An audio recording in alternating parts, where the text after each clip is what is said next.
one man's ambition brought Europe to its knees. Witness the moment Napoleon's empire came crashing down at Waterloo.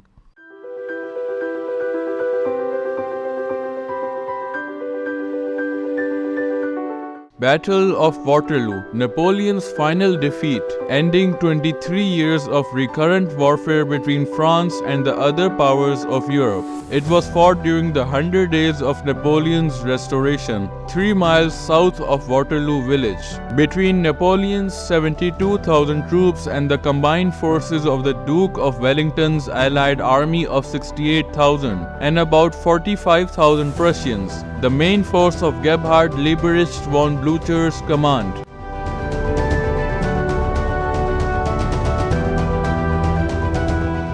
Having been exiled to the island of Elba in May 1814, Napoleon returned to France on March 1, 1815, landing near Cannes with 1,000 men. He won support from the rural peasantry as he marched toward Paris, and Louis XVIII fled the country prior to Napoleon's arrival in the capital on March 20th. In a treaty of alliance signed on March 25th, Great Britain, Prussia, Austria and Russia each vowed to maintain 150,000 men in the field until Napoleon had been overthrown. Shortly thereafter, it was decided that the Allied armies, comprising a total of about 794,000 troops, should assemble along the French frontier and march on Paris by convergent routes. The time needed for the Russians to reach the Rhine would delay the invasion until early July, and that allowed Napoleon the opportunity to organize his defenses. Napoleon could command over 160,000 first-line troops, but he was forced to relegate many of them to border defense. Because Louis XVIII, who had been restored to the throne upon Napoleon's first abdication, had abolished conscription, Napoleon was not immediately able to draw on the vast number of trained men who had returned to civilian life. To address that shortfall, he quickly set about raising troops for an early campaign. All undischarged soldiers were summoned to arms, and in 8 weeks, 80,000 men were added to the army. At the beginning of June, too late for use in the Waterloo campaign, the conscription class of 1815 was ordered to mustering points, and Napoleon hoped to have more than 500,000 men under arms before autumn. By April 27th, Napoleon had decided to attack Wellington and Blücher in the southern Netherlands, in the hope of defeating them before the Austrians and Russians could bring their forces to bear. The Allied campaign against Napoleon began in earnest in early June, but the armies that had assembled in Belgium were of dubious quality. Blücher's 4 corps included many inexperienced conscripts among their 120,000 men.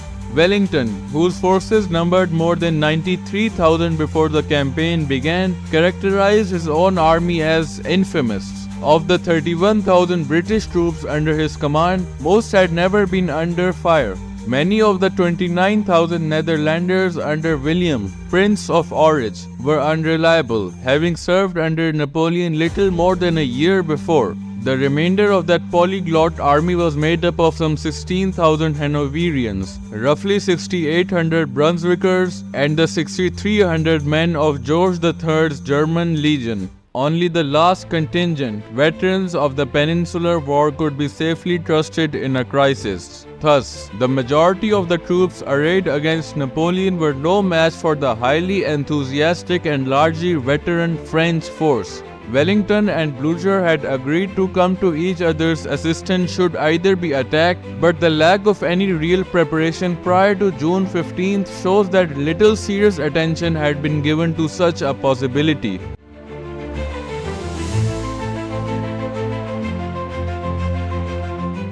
The first French troops crossed into the southern Netherlands on June 15th, and by day's end, through skillful and audacious maneuvering, Napoleon had secured all of his essential strategic needs. His army was deployed compactly, presenting a front some 12 miles wide, separating the Prussian and British forces and ready to operate against either. Early on June 16th, Napoleon had planned to shift the bulk of his army to the left wing against Wellington along the Charleroi, Quatre Bras, Brussels road. But he soon became aware that the Prussian forces assembled at Ligny were vulnerable. To contest the crossroads at Quatre Bras, Napoleon dispatched a holding force under Marshal Michel Ney, a commander whom Napoleon had dubbed the bravest of the brave for his conduct during the retreat from Russia. Ney advanced cautiously on the Allied position, however, allowing Wellington the opportunity to reinforce his outnumbered troops, and the Allies retained Quatre Bras after a day of inconclusive fighting. Allied casualties numbered roughly 4,700 killed and wounded, while the French lost 4,300. Napoleon himself led the attack on Blucher's force at Ligny, and the Prussians escaped complete destruction largely as a result of miscommunication between the divided French commands. Blucher had deployed 3 corps on a forward slope, a position that gave him command of the valley below but subjected his men to ferocious artillery bombardment. Napoleon's plan of attack hinged on the use of a corps under Marshal Jean-Baptiste Drouet to shatter the Prussian right flank. Drouet's corps was attached to Ney's command, however, and a series of conflicting orders from Ney and Napoleon led to Drouet's spending June 16th pointlessly marching and counter-marching between the two battlefields. Blucher's troops fought stubbornly, but they lacked the skill and stamina of the French veterans, and by late afternoon, Napoleon was ready to administer a finishing blow to the Prussian center, pending the arrival of Drouet's corps. At that moment, a strong enemy column was reported in the French rear, and sections of the French left wing began to withdraw in the face of that apparent threat. Blucher took advantage of the confusion by launching a heavy attack, but it was rebuffed by a detachment of Napoleon's veteran Imperial Guard. The turning point of the battle had now been reached. Blucher's troops had spent their force, and Napoleon had confirmed that the mysterious enemy column was, in fact, Drouet's, and it had already begun to withdraw in accordance with orders from Ney. 2 hours later than he intended, Napoleon ordered the Guard to assault the Prussian center. The Guard charged through Ligny soon after 7:30 p.m., followed by great numbers of cavalry, and the Prussian line collapsed.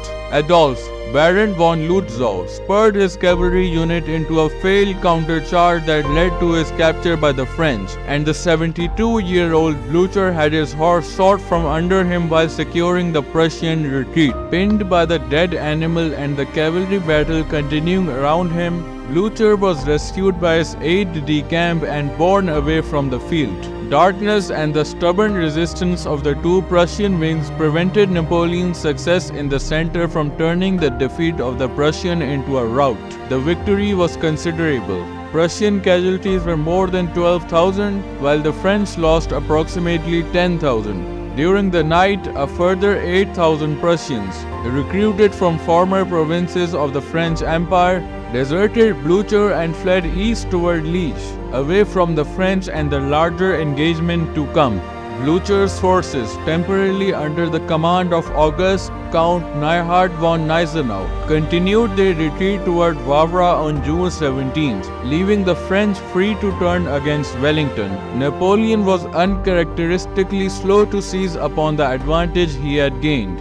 However, at midday on the 17th, Marshal Emmanuel de Grouchy, with 33,000 men, nearly one-third of Napoleon's total strength of 105,000, began a dilatory pursuit of Blucher that would effectively remove his force from the action to come. On the left, Ney did nothing to hinder Wellington's orderly withdrawal from Quatre Bras, and the eventual French response was stymied by a torrential thunderstorm and a skillful rearguard action by the Allies. As they repositioned their forces, Wellington and Blucher remained in regular contact, arguably maintaining far better lines of communication than the French did. With the promise of reinforcement by the Prussians the following day, Wellington ended the 17th and camped in a strong defensive position along a ridge south of Mont Saint-Jean.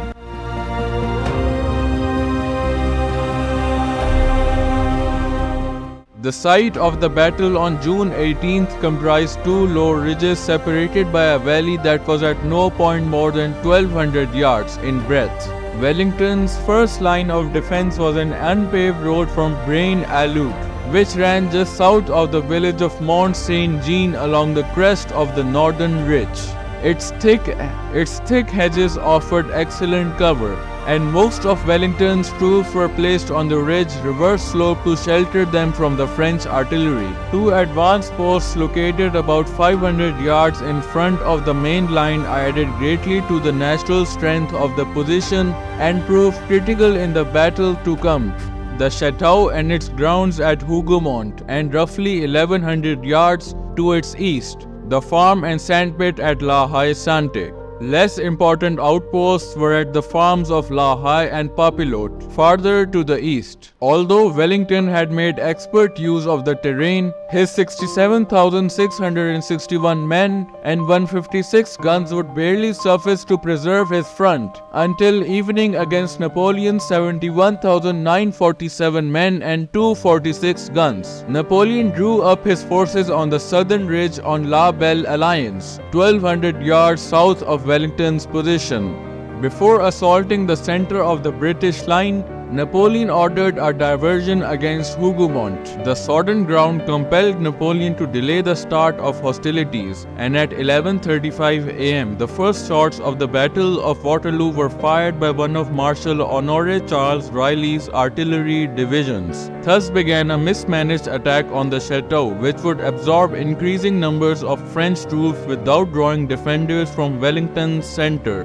For an hour and a half, the battle was confined to Hougoumont. At 1 p.m., when he was about to instruct the great battery of 80 guns near La Belle Alliance to cannonade the enemy center, the Emperor perceived a mass of troops emerging from the woods of Chapelle Saint-Lambert, 6 miles to the northeast. He soon learned that it was the 4th Corps of Frederick Wilhelm Frere von Bülow, and that it was being followed by the bulk of the Prussian army. A hurried dispatch was sent to Grouchy, ordering him to rejoin the main body of the French army and engage Bülow, but the message did not reach him until 5 p.m. By that point, Grouchy had become completely entangled with Johann Adolf Thielmann III's corps at Wavre, and even if he had been free to march at once, he could not have reached Napoleon until well after nightfall.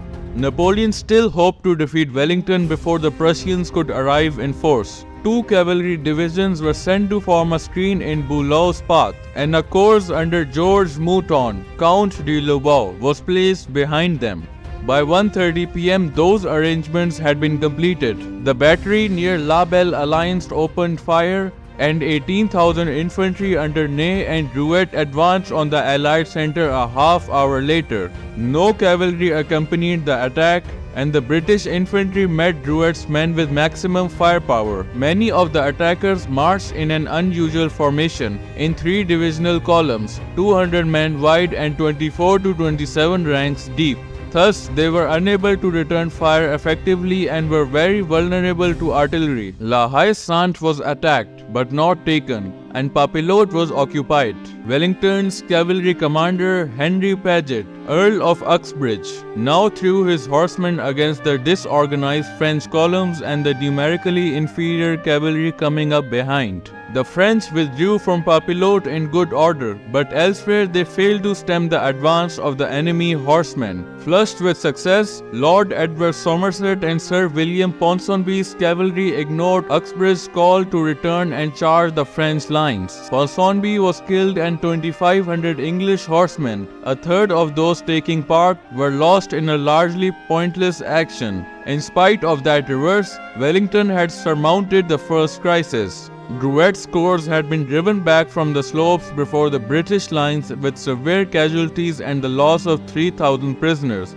It was now 3 p.m. and the intensity of the fighting briefly slackened. The exception was at Hougoumont, where 1,200 Allied troops continued to hold off many times their number of French. Napoleon ordered Ney to seize La Haye-Sainte quickly in preparation for an assault by Drouet's and Riley's corps and elements of the Imperial Guard. The 2 brigades of infantry that Ney dispatched to La Haye-Sainte were repulsed, and Ney then committed the bulk of the French cavalry to a fatally dangerous course of action, mistaking the movement of wounded wounded men and empty ammunition wagons from Wellington Center for a weakening of the front. Just after 4 p.m., Ney brought up Edward Jean-Baptiste Milhaud's 2 divisions of cavalry to seize, as he thought that chance of deciding the battle. Worse still, without consulting his superiors, Charles Lefebvre Desnouettes ordered his cavalry division to follow Milhaud.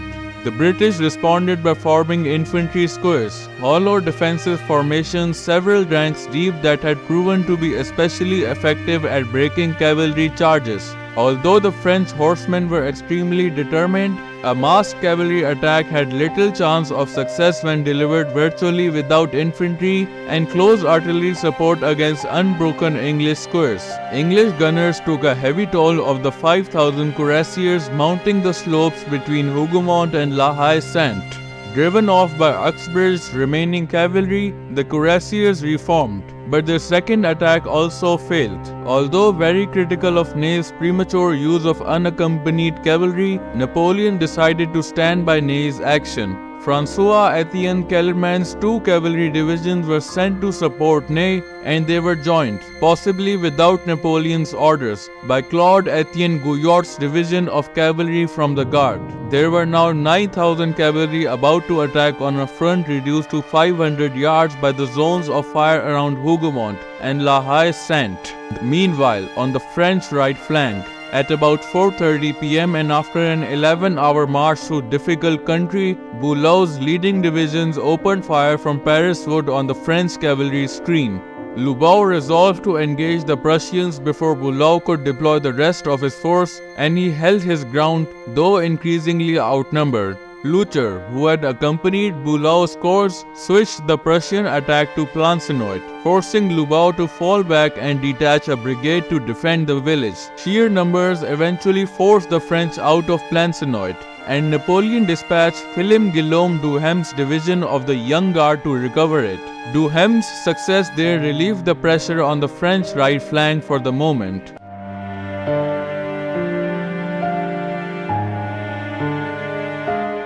Between 5 and 5:30 p.m., Ney depleted the remaining strength of his cavalry in desperate attempts to pierce the British front. At 6 p.m., after the final cavalry attack, Ney finally ordered forward the 6,000 infantry who had been standing idle less than a mile from Wellington's front. They were met by heavy artillery and small arms fire and were soon driven back with 25% losses. In response to fresh orders, Ney finally captured La Haye-Sainte. A battery brought up to the farm began to take a deadly toll on the British center just 300 yards away. 3 of the depleted divisions that had launched the first main assault of the battle advanced to the ridge, where a desperate hand-to-hand struggle ensued. The decisive hour of the battle had arrived. The French had to overcome Wellington's army before the arrival of another Prussian corps tipped the balance of forces against them. Wellington's reserve were almost exhausted. Heavy casualties and a wave of desertions left the center virtually open to any intensification of the tired French attack. On Wellington's extreme left, the French had captured Papelotte for the second time, and to the right, bitter fighting continued at Hougoumont, until Hans Ernest Karl von Zieten, the first corps, then near Ohain, arrived. The Duke had no reinforcements. Ney noticed the wavering of Wellington's depleted center and sent a request to the Emperor for a small infantry reinforcement. Napoleon refused for the time being to give him any of the 14 guard battalions that were being held in reserve. He was too preoccupied by his right flank, where Duhesme had just been driven out of Plancenoit by the Prussians, to appreciate the crisis in the Allied center. 2 battalions of the Old Guard were ordered to Plancenoit, which they captured, pursuing the Prussian defenders 600 yards to the east, and Duhesme and the Young Guard reoccupied Plancenoit. A little after 7 p.m., his flank now secured, Napoleon turned to the main front. Although he had ordered 6 battalions of the Guard to join Ney only a few minutes after the recapture of Plancenoit, Wellington had been given 30 minutes respite to organize his defenses.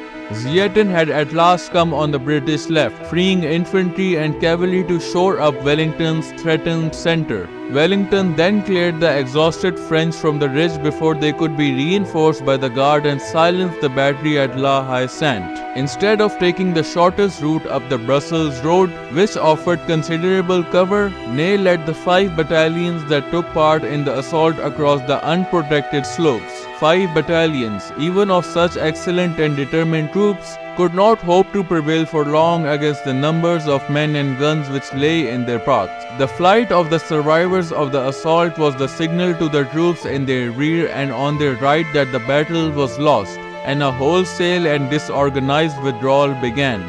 The Prussians had concentrated overwhelming numbers at Papelotte, and on the French right wing the retreat became a rout. At about 8:15 p.m., 15 minutes after the defeat of the Guard, Wellington ordered a general advance. It was decided that the Prussians should continue the pursuit. Blücher halted with Bulow's corps at Genappe, some 5.6 miles to the southeast, from which defense crowds of fugitives had been driven. With 4,000 men, Gneisenau conducted the chase as far as Frasnes, driving hordes of panic-stricken French before him. The overwhelming victory had been won at heavy cost. Wellington's casualties were 15,000 and Blücher's were about 8,000. Napoleon lost 25,000 men killed and wounded and 9,000 captured. Abandoning his broken army, Napoleon returned to Paris on the morning of the June 21st and abdicated the following day. On July 5th and 6th, the French army began a reluctant march south of the Loire River, where it was later disbanded. The Allies entered Paris on July 7th, and Louis XVIII was restored the next day. Napoleon journeyed to the west coast, and when he found his plans for escape to the United States frustrated by a British naval squadron, he surrendered himself to the commander of the HMS Bellerophon on July 15th. He spent the remainder of his life in exile on the island of St. Helena. Thanks for watching. If you enjoyed this deep dive into history, please like, subscribe to Prospect Everything for more captivating stories, and share this video to help others discover our channel. See you next time.